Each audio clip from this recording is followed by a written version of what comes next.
दोस्तों, गौतम बुद्ध ने कहा था, जो बीत गया उसे लेकर मत सोचो, जो आने वाला है उसकी चिंता मत करो, जो इस क्षण में है उसी में जीना सीखो। लेकिन सच्चाई यह है कि हम सब ने इस वाक्य को सुना तो बहुत बार है, पर समझा बहुत कम बार है। आज तुम्हारे साथ वही समझ साझा करने जा रहा हूं जो बुद्ध ने बोधि वृक्ष के नीचे बैठकर अनुभव किया था। वह कोई दर्शन नहीं था, वह एक मनोवैज्ञानिक क्रांति थी, क्योंकि जब कोई व्यक्ति चिंता से मुक्त होता है तब उसके भीतर की ऊर्जा सृजन में बदल जाती है, और यही वह परिवर्तन है जो बुद्ध ने निर्माण कहा। लेकिन सोचो, चिंता होती ही क्यों है? क्यों हम उन चीजों के बारे में सोचते रहते हैं जो हमारे नियंत्रण में ही नहीं है? मनोविज्ञान कहता है, इंसान का मस्तिष्क एक सुरक्षा यंत्र है। यह हर समय भविष्य की कल्पना करता है ताकि हमें आने वाले खतरे से बचा सके। लेकिन जब यह कल्पना नियंत्रण से बाहर हो जाती है तब यही मस्तिष्क हमें अंदर से नष्ट करने लगता है। यहीं से जन्म लेती है व्यर्थ की चिंता, एक ऐसी आग जो धीरे धीरे आत्मा को जला देती है। क्या तुमने कभी सोचा है कि जब तुम चिंता करते हो तो वास्तव में तुम क्या कर रहे होते हो? तुम किसी समस्या का समाधान नहीं कर रहे होते, तुम बस अपने मन में उस समस्या का बार बार एक नाटक खेल रहे होते हो जहां हर बार तुम हार जाते हो। यही है चिंता। बुद्ध ने कहा था, चिंता उस चीज को नहीं बदल सकती जो होनी है, लेकिन यह तुम्हारे भीतर की शांति को जरूर नष्ट कर देती है। और मनोविज्ञान भी यही कहता है।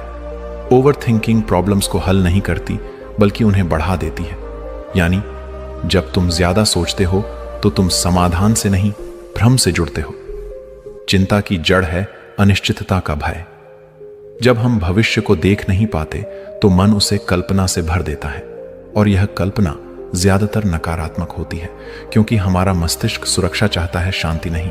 वह हमेशा पूछता है, अगर कुछ गलत हो गया तो, अगर मैं असफल हो गया तो, अगर लोग मुझे छोड़ देंगे तो। मनोविज्ञान कहता है, यह सर्वल इंस्टिंक्ट है। यह वही प्रणाली है जो हमारे पूर्वजों के समय से चली आ रही है। जब इंसान जंगलों में खतरे में जीता था तब यह चिंता जीवन बचाती थी। आज यह चिंता जीवन खा रही है। वक्त बदल गया है, लेकिन मन अब भी उसी पुराने डर के हिसाब से काम कर रहा है। और बुद्ध ने यही देखा था। उन्होंने मन के इस पुराने प्रोग्राम को तोड़ने का तरीका बताया। उन्होंने कहा, जो डरता है वह 2 बार मरता है, एक बार कल्पना में और एक बार सच में। इसलिए उन्होंने सिखाया, देखो, समझो और जाने दो। मगर हम ऐसा करते नहीं। हम चिंता को पकड़कर बैठ जाते हैं जैसे वह कोई अमूल्य वस्तु हो। हम सोचते हैं कि अगर हम लगातार सोचते रहेंगे तो शायद कोई जादुई समाधान मिल जाएगा। लेकिन मनोविज्ञान कहता है, जब तुम लगातार चिंता करते हो तो तुम्हारा मस्तिष्क पैरालिसिस बाय एनालिसिस में चला जाता है। यानी इतना सोचता है कि कुछ करने की शक्ति ही खत्म हो जाती है। बुद्ध ने इसी स्थिति को कहा, अज्ञान का बोझ। उन्होंने बताया कि चिंता करने वाला मन अंधेरे में जलती हुई दीपक की तरह है, जो खुद को भी जलाता है और अपने आसपास को भी। सोचो, हर दिन तुम कितनी ऊर्जा इस सोच में खर्च करते हो कि क्या होगा, और जब वह हो जाता है तो 90% बार वह वैसा बुरा नहीं निकलता जैसा तुमने सोचा था। यानी तुम्हारे विचार झूठ बोलते हैं, और यही बुद्ध का सबसे बड़ा बोध था। विचार झूठे हैं, साक्षी सच्चा है। विचार बदलते रहते हैं, कभी चिंता, कभी डर, कभी आशा। लेकिन साक्षी जो तान जो तुम्हारे भीतर देख रहा है वह नहीं बदलता। वही तुम्हारा असली स्वरूप है, और उसी स्वरूप से उनको इसे जुड़ना ही मुक्ति है। मनोविज्ञान भी यही कहता है कि जब तुम अपने विचारों से दूरी बनाकर उन्हें देखना शुरू करते हो तो तुम्हारे प्रीफ्रंटल कोर्टेक्स में एक नई जागरूकता सक्रिय होती है। यही मस्तिष्क का वह भाग है जो निर्णय लेने और संतुलन बनाए रखने के लिए जिम्मेदार है। अनुभव ध्यान से हुआ था, आज वह प्रयोगशाला में सिद्ध हो चुका है। बुद्ध ने एक बार अपने शिष्य आनंद से कहा था, आनंद मनुष्य अपनी पीड़ा 2 बार झेलता है। पहली बार जब दुख वास्तव में आता है, और दूसरी बार जब वह आने से पहले ही उसकी कल्पना करता है। यह वाक्य आधुनिक मनोविज्ञान के एंटीसिपेटरी एंजाइटी सिद्धांत से मेल खाता है, जहां व्यक्ति घटना से पहले ही उसका दर्द महसूस करता है। यह ऐसा है जैसे आग जलने से पहले ही तुम खुद को जला लो। पर बुद्ध की शिक्षा यह नहीं थी कि चिंता गलत है। उन्होंने कभी नहीं कहा कि चिंता करना पाप है।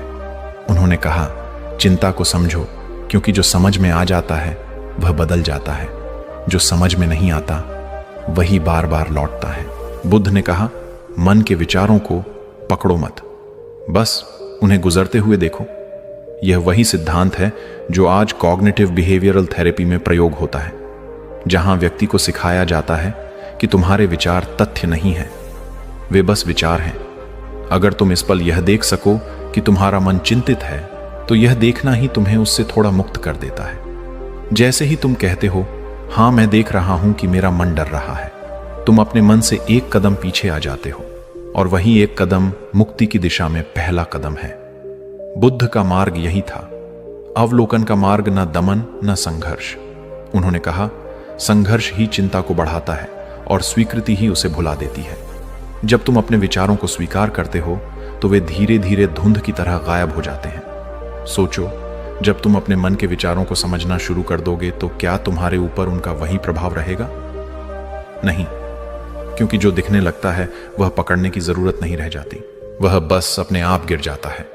मनोविज्ञान में इसे कहते हैं अवेयरनेस डस्ट रेजिस्टेंस, यानी जितना तुम सजग होगे उतनी ही कम तुम भीतर के प्रतिरोध से लड़ोगे, और जितनी कम लड़ाई उतनी अधिक शांति। बुद्ध कहते हैं, शांति कोई मंजिल नहीं, यह तुम्हारे भीतर पहले से मौजूद है, बस चिंता ने उसे ढक रखा है। तुम्हारा काम कुछ नया बनाना नहीं है, सिर्फ उस धूल को हटाना है जो चिंता ने बिछा रखी है। एक बार एक व्यक्ति बुद्ध के पास आया, बहुत चिंतित। उसने कहा, भगवान, मेरा जीवन समस्याओं से भरा है, कृपया ऐसा कुछ सिखाइए कि मेरी सारी समस्याएं खत्म हो जाएं। बुद्ध मुस्कुराए और बोले, ऐसी कोई शिक्षा नहीं है जो समस्याएं खत्म कर दे, लेकिन ऐसी शिक्षा जरूर है जो तुम्हारी चिंता खत्म कर दे। वह व्यक्ति चौंक गया। वो कैसे? बुद्ध बोले, जब तुम समस्याओं को स्वीकार करना सीख जाते हो तो वे समस्याएं रह ही नहीं जाती, वे जीवन के शिक्षक बन जाती हैं। यह समझ लेना ही बुद्धत्व है, क्योंकि चिंता हमेशा विरोध से पैदा होती है। जब हम कहते हैं, ऐसा क्यों हुआ, मुझे ऐसा नहीं चाहिए था, तो हम वास्तविकता से टकरा रहे होते हैं, और वास्तविकता से लड़ने वाला हमेशा हारता है। मनोविज्ञान इसे कॉग्निटिव डिसोनेंस कहता है, जहां तुम्हारे विचार और तुम्हारी सच्चाई एक दूसरे से भिड़ते हैं और इसी टकराव से तनाव चिंता जन्म लेते हैं। लेकिन जब तुम स्वीकार करते हो तो यह टकराव समाप्त हो जाता है। तुम कहने लगते हो, हां यह हुआ, मैं इसे देख रहा हूं, और वहीं से मन की मुक्ति शुरू होती है। बुद्ध का मार्ग सरल था लेकिन गहरा था। उन्होंने कहा, वर्तमान को अपनाओ, क्योंकि भविष्य को लेकर तुम्हारी चिंता तुम्हारे वर्तमान की शांति को लूट लेती है। आज हम सब वही गलती कर रहे हैं। हम अपने जीवन का सबसे कीमती पल या क्षण किसी कल्पित कल की चिंता में घमा रहे हैं। हमारी सोच हमें हर क्षण कहीं और ले जाती है, और जीवन यहां अभी घट रहा होता है। अगर तुम यह समझ लो कि जीवन को लेकर जो कुछ भी घट रहा है वह तुम्हारे नियंत्रण में नहीं है, तो तुम चिंता से आधे मुक्त हो जाओगे। और जब तुम समझोगे कि प्रतिक्रिया तुम्हारे नियंत्रण में है, तो तुम पूरी तरह मुक्त हो जाओगे। याद रखो, बुद्ध का चिंता मत करो कोई साधारण वाक्य नहीं था, वह एक मनोवैज्ञानिक प्रयोग था। उन्होंने देखा था कि जब व्यक्ति चिंता को छोड़ता है तो वह सिर्फ शांत नहीं होता, वह बुद्धिमान बनता है, क्योंकि अब उसका मन देख सकता है, सुन सकता है, समझ सकता है, और यही समझ जीवन का सबसे बड़ा प्रकाश है। तो अगली बार जब चिंता उठे उसे मत भगाओ, मत दबाओ, बस उसे देखो जैसे तुम आकाश में बादल को गुजरते हुए देखते हो। वह आएगा, कुछ पल रहेगा और चला जाएगा। तुम आकाश बने रहो, और उस क्षण तुम महसूस करोगे कि जो बुद्ध ने कहा था सब सही हो जाएगा। वह कोई सांत्वना नहीं थी, वह एक गहरा सत्य था। कभी कभी जिंदगी हमें ऐसे मोड़ पर ले आती है जहां सब कुछ होता है, लोग, काम, जिम्मेदारियां, लेकिन भीतर कुछ टूटा टूटा महसूस होता है। हर सुबह उठकर लगता है कि कुछ सही नहीं है। हर रात सोने से पहले वही विचार मन में गूंजते हैं, क्या मैं कभी शांति पा सकूंगा? यही वह क्षण है जहां बुद्ध का मार्ग शुरू होता है। बुद्ध कहते हैं, तुम्हारी समस्या बाहर नहीं, तुम्हारी समस्या तुम्हारी प्रतिक्रिया में है। बाहर की दुनिया तुम्हें वैसी ही लगती है जैसी तुम्हारी भीतर की स्थिति है। अगर भीतर भय है तो बाहर का हर व्यक्ति खतरा लगता है। अगर भीतर क्रोध है तो बाहर की हर बात चोट करती है। और अगर भीतर चिंता है तो हर परिस्थिति भारी लगती है। इसलिए बुद्ध ने बाहर नहीं, भीतर झांकने की शिक्षा दी। उन्होंने कहा, जो भीतर को जीत लेता है वही बाहर को जीत सकता है। मनोविज्ञान भी इसी दिशा में कहता है कि हर भावना का मूल परसेप्शन में है। तुम दुनिया को जैसे देखते हो वह वैसी ही बन जाती है। अगर तुम्हारा देखने का चश्मा चिंता का है तो हर स्थिति में तुम्हें डर ही दिखेगा। तो बुद्ध ने पहला अभ्यास बताया, साक्षी भाव ऑब्जर्वेशन। उन्होंने कहा, मन को मत बदलो, मन को देखो, क्योंकि मन को बदलने की कोशिश ही चिंता का कारण है। जब तुम कहते हो मुझे चिंता नहीं करनी चाहिए, तब तुम अपने आप से लड़ने लगते हो, और यही आंतरिक संघर्ष चिंता को और गहरा कर देता है। मनोविज्ञान इस अवस्था को रजिस्टिव थिंकिंग लूप कहता है, यानी तुम जितना किसी विचार को हटाने की कोशिश करते हो वह उतना ही शक्तिशाली होकर लौट आता है। इसे ही बुद्ध ने समझा और कहा, जो दिख रहा है उसे बस देखने दो। इसका अर्थ है, जब चिंता आए उसे स्वीकारो, उसे नाम दो। जैसे कहो, हाँ मैं देख रहा हूं कि चिंता आई है। बस यह कहना ही जादू करता है, क्योंकि तुम चिंता नहीं हो, तुम बस चिंता को देख रहे हो। देखने वाला कभी चिंता नहीं होता। यह बोध ही मन को पहली बार राहत देता है। यही साक्षी भाव ध्यान की शुरुआत है।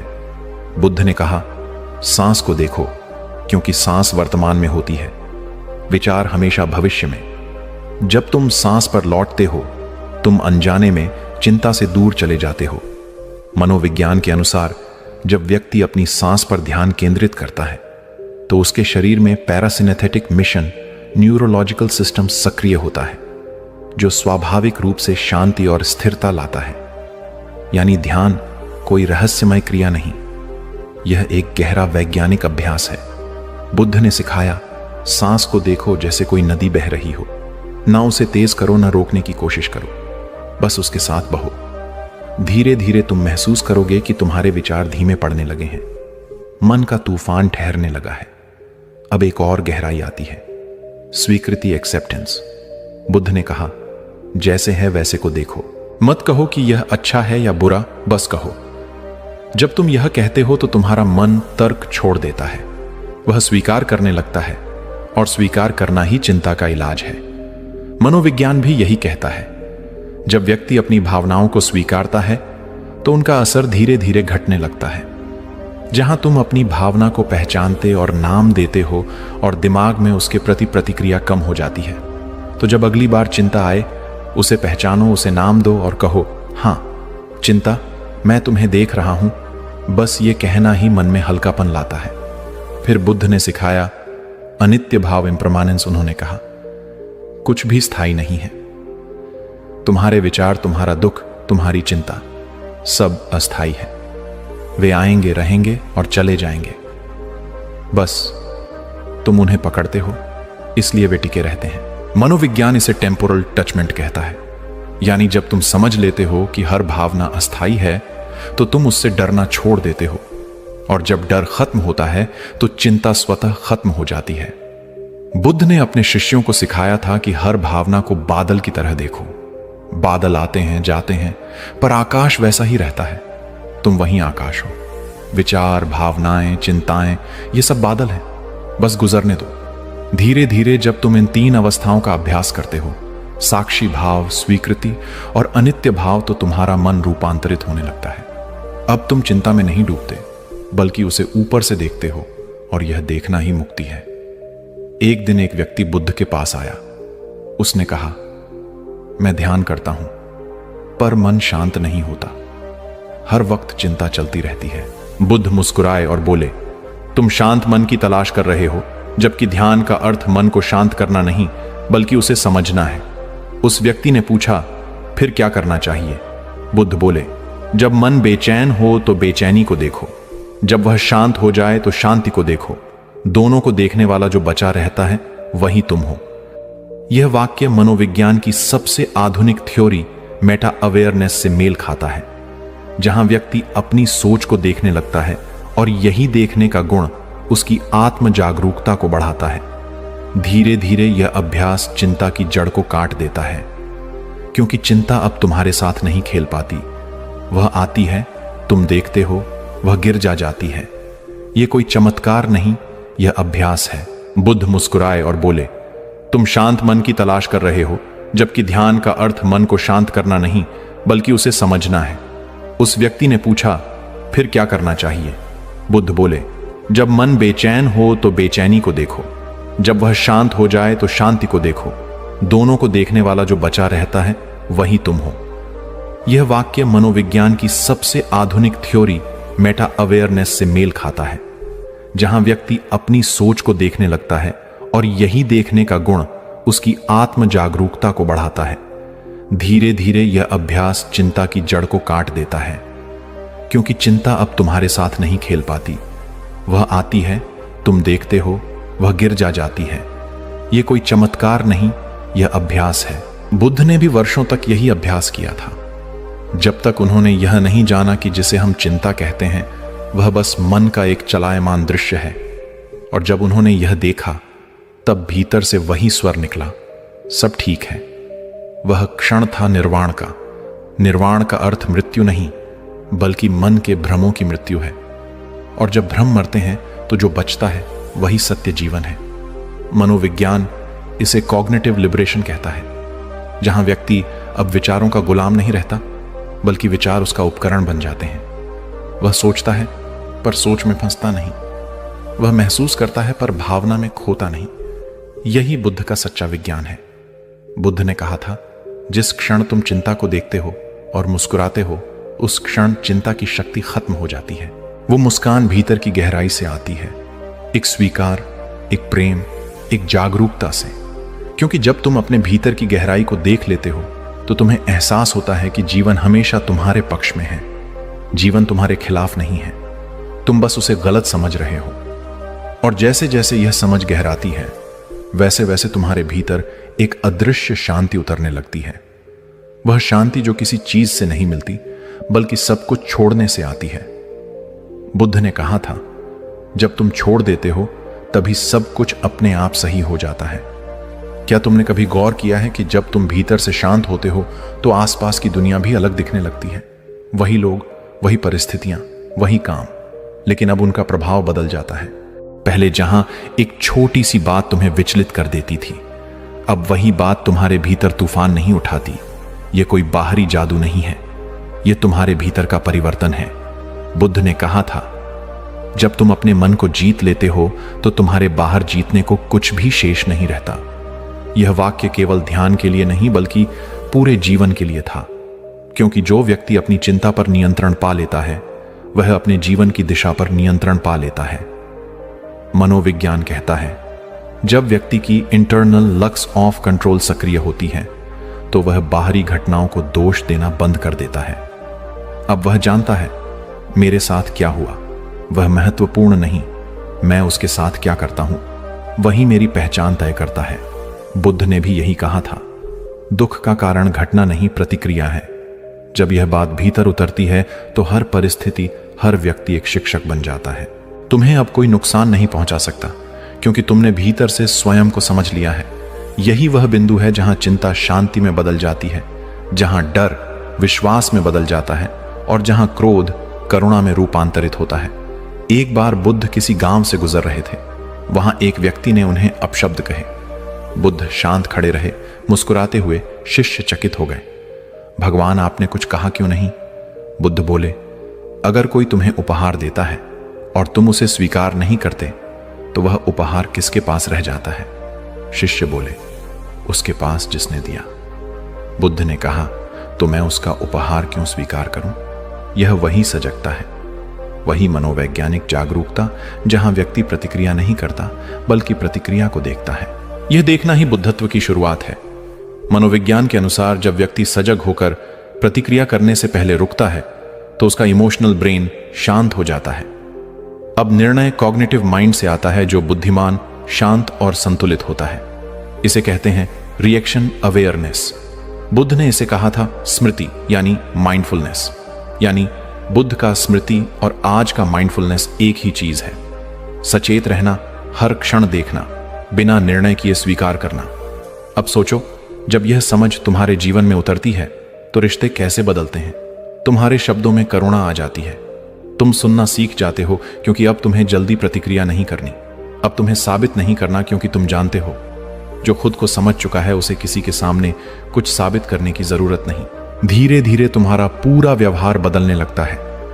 तुम अब प्रतिक्रिया देने वाले नहीं बल्कि प्रेम देने वाले बन जाते हो, क्योंकि तुम्हारा भीतर अब खाली नहीं भरपूर हो चुका है। जो व्यक्ति भीतर से भर जाता है वह बाहर शिकायत नहीं करता। यही मनोवैज्ञानिक संतुलन बुद्ध ने सिखाया था। उन्होंने कहा, दुनिया को बदलने की कोशिश मत करो, अपने दृष्टिकोण को बदलो। दुनिया अपने आप बदल जाएगी। आज के समय में जब हर व्यक्ति तनाव में जी रहा है, यह शिक्षा और भी आवश्यक हो गई है।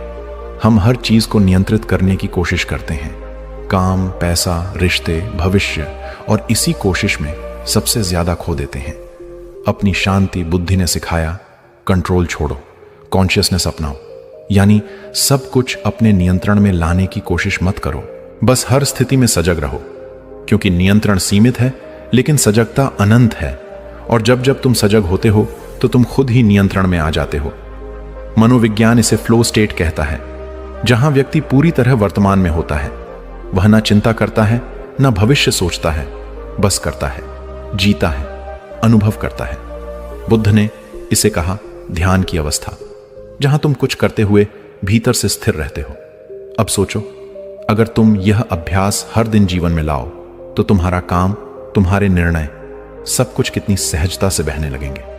अब तुम्हें खुद को साबित करने की जरूरत नहीं होगी, क्योंकि तुम्हारा मन स्थिर है।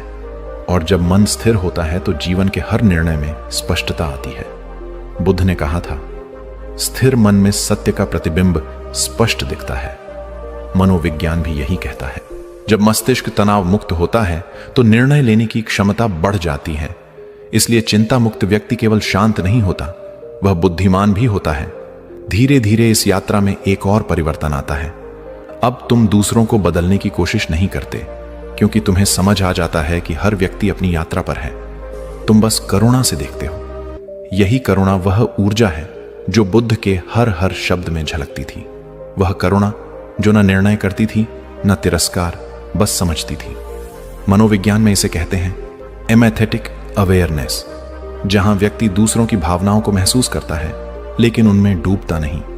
वह सहानुभूति रखता है लेकिन स्वयं को खोता नहीं। यही सच्ची आध्यात्मिकता है। बुद्ध ने कहा था, सच्चा ध्यान केवल आंखें बंद करना नहीं बल्कि हृदय खोलना है। और जब हृदय खुलता है तो चिंता, द्वेष, भय सब पिघल जाते हैं, क्योंकि प्रेम और भय एक साथ नहीं रह सकते। जहां प्रेम है वहां भय नहीं, जहां जागरूकता है वहां चिंता नहीं। अब तुम देखो, तुम्हारा पूरा जीवन धीरे धीरे रूपांतरित हो चुका है। अब तुम वहीं हो, पर तुम्हारी दृष्टि बदल गई है। अब वही परिस्थिति भी तुम्हें परेशान नहीं करती, क्योंकि तुम अब जानते हो यह भी बीत जाएगा। यह वाक्य कोई उम्मीद नहीं बल्कि एक वैज्ञानिक सत्य है। हर भावना अस्थाई है, हर लहर समुद्र में लौट जाती है। बुद्ध ने यही कहा, जब तुम यह समझ जाते हो कि सब अस्थाई है, तभी तुम सच्चे अर्थों में जीना शुरू करते हो। अब चिंता का स्थान कृतज्ञता ले लेती है। जहां पहले डर था वहां अब धन्यवाद है। जहां पहले बेचैनी थी वहां अब संतुलन है। यह परिवर्तन केवल मन में नहीं, तुम्हारे पूरे अस्तित्व में उतरता है। मनोविज्ञान की भाषा में यह अवस्था सेल्फ अकाटलाइजेशन कहलाती है, जहां व्यक्ति अब बाहरी उपलब्धियों से नहीं, भीतरी संतोष से जीता है। बुद्ध ने इसे कहा निर्वाण की पूर्व अवस्था, यानी वह बिंदु जहां तुम अब किसी चीज से भयभीत नहीं होते, क्योंकि तुम जानते हो जीवन तुम्हारे खिलाफ नहीं है। धीरे धीरे यह समझ तुम्हारे चेहरे पर उतरने लगती है। अब तुम्हारी आंखों में घबराहट नहीं, एक स्थिर चमक होती है। तुम्हारी आवाज में बेचैनी नहीं, एक संतुलन होता है। और लोग तुम्हारे आसपास आते हैं क्योंकि उन्हें तुम्हारे भीतर वह शांति महसूस होती है जिसकी तलाश वे खुद कर रहे हैं। यही है बुद्ध का आंतरिक प्रभाव। वह कहते हैं, तुम दुनिया को उपदेश देकर नहीं बदलते बल्कि अपनी शांति से बदलते हो। और यही बात मनोविज्ञान भी मानता है। ऊर्जा संक्रामक होती है। जब तुम भीतर से शांत होते हो तो तुम्हारे आसपास का वातावरण भी तुम्हारे साथ संतुलित हो जाता है। और यही वह क्षण है जहां जीवन पहली बार सरल लगता है, जहां तुम हर चीज को एक मुस्कान से स्वीकार करते हो, जहां अब तुम्हें यह एहसास होता है कि जो भी हुआ जो भी होगा वह ठीक है, क्योंकि तुम अब ठीक हो। कभी कभी जीवन हमें ऐसे मोड़ पर ला खड़ा करता है जहां हमें लगता है अब कुछ नहीं बचा। सपने टूट जाते हैं, रिश्ते बिखर जाते हैं और मन डर के साए में छिप जाता है। पर यहीं से जीवन का असली सबक शुरू होता है। बुद्ध कहते हैं, जब कुछ भी स्थायी नहीं है तो फिर चिंता किस बात की। देखो, ये केवल एक दार्शनिक बात नहीं है, यह एक जीवित अनुभव है। तुम हर दिन यह अनुभव करते हो, बस उसे पहचान नहीं पाते। सुबह होती है, शाम ढल जाती है, खुशी आती है, चली जाती है, दुख आता है, वह भी चला जाता है। हर भावना, हर घटना, हर रिश्ता सिर्फ एक लहर है। लेकिन तुम क्या करते हो? तुम लहर से चिपक जाते हो और भूल जाते हो कि तुम खुद वह समुद्र हो जहां लहरें उठती हैं और मिटती हैं। यही भूल हमें चिंता में डुबो देती है। हम सोचते हैं कि जो अभी है वही हमेशा रहेगा। दुख हो या डर, हम उसे स्थायी मान लेते हैं और यही भ्रम हमें भीतर से तोड़ देता है। बुद्ध ने कहा था, तुम्हारा दुख इसीलिए नहीं कि चीजें बदलती हैं, बल्कि इसलिए क्योंकि तुम चाहते हो कि वह ना बदले। और यही मनोविज्ञान की जड़ है। हर चिंता, हर डर अवांछित परिवर्तन का भय है। लेकिन अगर हम इस भय को स्वीकार कर लें, अगर हम समझ लें कि परिवर्तन ही जीवन की सबसे बड़ी सुंदरता है, तो क्या बचेगा डरने को? कुछ भी नहीं। तब तो हर क्षण एक नया अवसर बन जाएगा। मनोविज्ञान कहता है, जब व्यक्ति एक्सेप्टेंस की अवस्था में आता है तो उसका मस्तिष्क सुरक्षित अवस्था, सेफ मोड में चला जाता है। अब शरीर लड़ना या भागना बंद कर देता है। अब उसमें शांति, संतुलन और सृजनशीलता आती है। यही वह अवस्था है जहां बुद्ध का ध्यान जन्म लेता है। अब सोचो, जब हर क्षण तुम यह समझने लगो कि जो कुछ हो रहा है वह तुम्हारे खिलाफ नहीं बल्कि तुम्हारे लिए हो रहा है, तो चिंता की कोई जगह ही नहीं बचेगी। यही वह बिंदु है जहां मन की क्रांति होती है। अब तुम किसी चीज से भागते नहीं बल्कि उसे देखना सीख जाते हो। तुम अपने दर्द को भी ध्यान से देखने लगते हो और जब तुम दर्द को ध्यान से देखते हो वह खुल जाता है। बुद्ध ने कहा था, सचेत व्यक्ति दर्द को अनुभव करता है, अचेत व्यक्ति दर्द में खो जाता है। यह एक गहरी बात है। जब तुम अपने मन को देखना शुरू करते हो तब तुम मन नहीं रह जाते, तुम उसके साक्षी बन जाते हो। और जब तुम साक्षी बन जाते हो तब चिंता की आग तुम्हें जला नहीं सकती। अब तुम जीवन के प्रवाह को स्वीकार करते हो। तुम समझते हो कि हर परिस्थिति तुम्हें कुछ सिखाने आई है।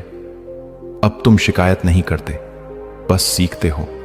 और यहीं से तुम्हारे भीतर का बुद्ध जागने लगता है। धीरे धीरे तुम अनुभव करने लगते हो कि सब सही हो जाएगा। कोई भविष्य की बात नहीं, यह तो वर्तमान का सत्य है। क्योंकि जब तुम स्वयं सही हो जाते हो तब बाहर सब कुछ सही दिखने लगता है। यह ब्रह्मांड तुम्हारे मन का प्रतिबिंब है। जब मन शांत तो संसार शांत, जब मन बेचैन तो संसार अस्त व्यस्त। इसलिए बुद्ध ने कहा, बाहर की दुनिया बदलना व्यर्थ है, पहले अपना मन बदलो। और यही आधुनिक मनोविज्ञान भी कहता है। कॉग्निटिव रिफ्रेमिंग, यानी हर स्थिति को देखने का दृष्टिकोण बदलो, स्थिति खुद बदल जाएगी। जब तुम यह अभ्यास करने लगते हो तो तुम्हारे जीवन में जादू शुरू होता है। जहां पहले बेचैनी थी वहां शांति उतरने लगती है। जहां पहले डर था वहां भरोसा आता है। और जहां पहले क्यों मैं था वहां आता है क्यों नहीं मैं। यह वही क्षण है जहां बुद्धत्व भीतर उतरता है। अब तुम केवल एक व्यक्ति नहीं, एक ऊर्जा बन जाते हो जो खुद शांत है और आसपास की दुनिया को भी शांत करती है। अब तुम समझ चुके हो, व्यर्थ की चिंता इसलिए मत करो क्योंकि चिंता कुछ बदलती नहीं, बस तुम्हारे भीतर की ताकत को कमजोर करती है। और जब तुम चिंता छोड़ देते हो तो तुम अपनी शक्ति से जुड़ जाते हो। यही बुद्ध का रहस्य था। उन्होंने कभी किसी को बदलने की कोशिश नहीं की, उन्होंने बस उन्हें देखना सिखाया और जो देखने लगा वह बदल गया।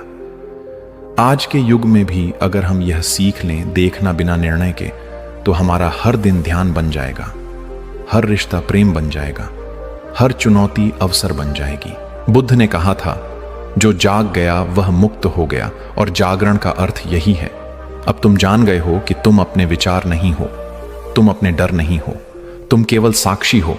और जब यह पहचान भीतर उतरती है तो तुम खुद से कहते हो, हां, सब सही हो जाएगा। क्योंकि अब तुम्हें किसी बाहरी वादे पर भरोसा नहीं, अब तुम्हें खुद पर भरोसा है। अब तुम्हें पता है, हर तूफान के बाद शांति आती है, हर अंधेरे के बाद उजाला, हर गिरावट के बाद उठना और हर दर्द के बाद नई समझ। तो अब अगली बार जब मन चिंता करे उसे प्रेम से कह देना धन्यवाद, लेकिन अब मुझे तेरी जरूरत नहीं, क्योंकि अब तुम जाग चुके हो। अब तुम जानते हो जो भी होगा वह सही ही होगा, क्योंकि अब तुम उसे सही देखने लगे हो। तो प्रिय श्रोता, अगर इस क्षण तुमने अपने मन में यह गहराई से महसूस किया कि वास्तव में सब सही हो जाएगा, तो जान लो बुद्ध तुम्हारे भीतर जाग गए हैं। अब यह ज्ञान अपने तक मत रखो, किसी ऐसे व्यक्ति तक पहुंचाओ जो इस समय चिंता में है, जिसे उम्मीद की जरूरत है, जिसे यह सुनने की जरूरत है कि सब सही हो जाएगा। क्योंकि यही तो प्रेम का अर्थ है, जो प्रकाश तुम्हें मिला है वह किसी और के अंधेरे को मिटा सके।